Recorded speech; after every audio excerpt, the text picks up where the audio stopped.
warahmatullahi wabarakatuh. Halo, hai semuanya. Bertemu lagi dengan Bu Gandeng di YouTube channel Bu Gandeng Justina.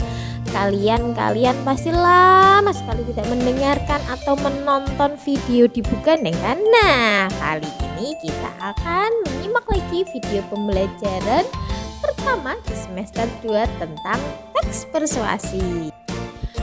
Pasti ini nanti kalian siswa-siswi Bu Gandeng banyak yang tanya. Ada yang tanya nih, lah apa sih Bu persuasi terus?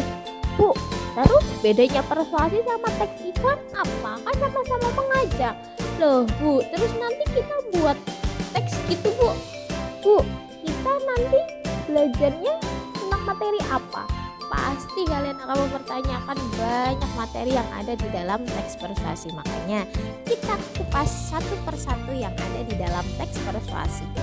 Mari kita mulai belajar dengan asik melalui media yang akan Bu Gandeng berikan. Nah, sebelum kita belajar, sebelum kita mengulik tentang teks persuasi, alangkah lebih baiknya kalau kita belajar tentang kompetensi dasar dan tujuan pembelajarannya dulu. Di dalam teks persuasi, kompetensi dasarnya yaitu ada di 3.4 yang berbunyi lonceng kali ya Bu.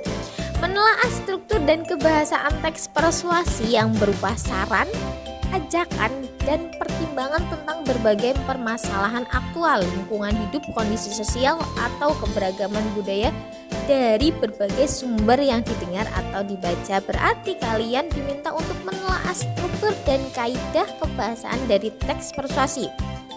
Tujuan pembelajaran pada teks persuasi yang pertama tentu menentukan ciri struktur, yang kedua memperinci kebahasaan, yang ketiga menganalisis ciri kebahasaan teks persuasi.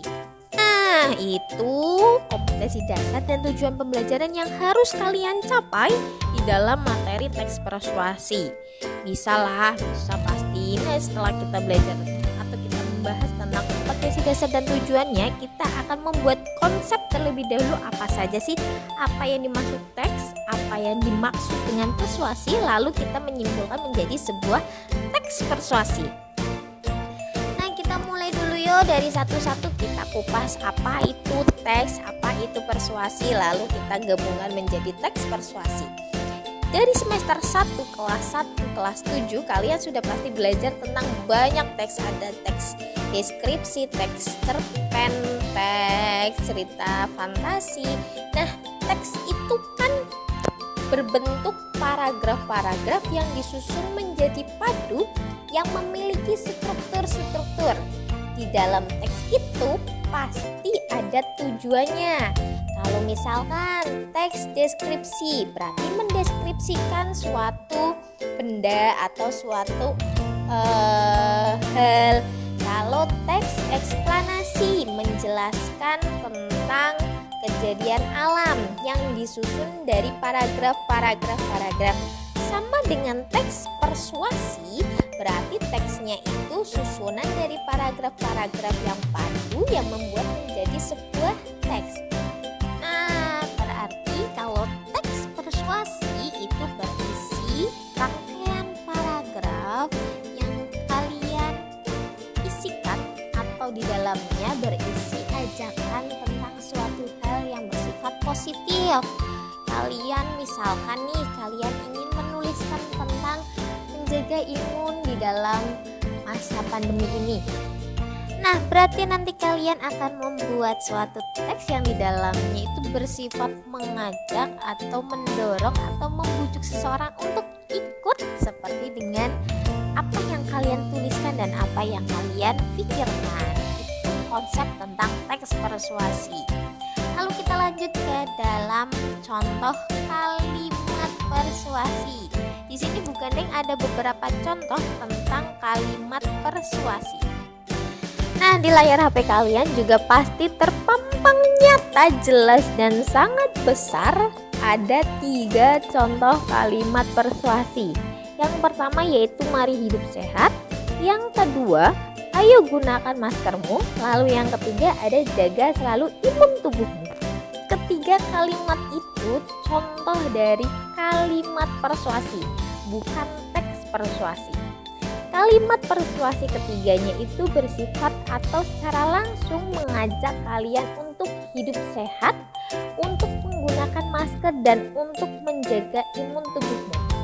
Kalian bisa menganalisis ada ciri apa sih dari tiap kalimat itu yang menandakan bahwa itu kalimat ajakan.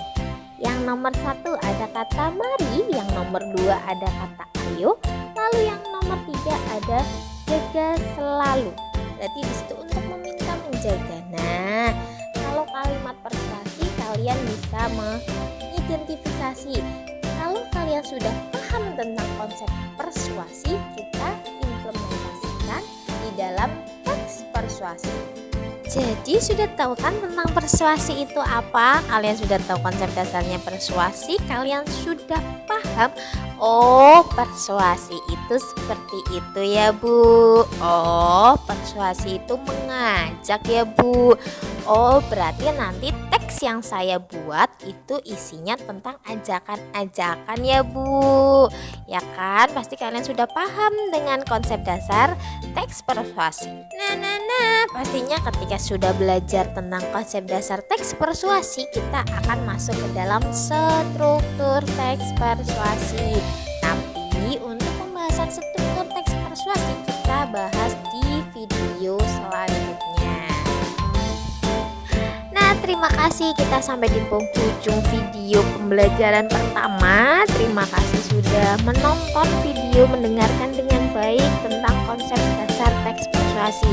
Pertemuan selanjutnya atau video selanjutnya berarti kita akan membahas tentang struktur teks persuasi. Selamat belajar, tetap semangat, jaga kesehatan dan jaga imun.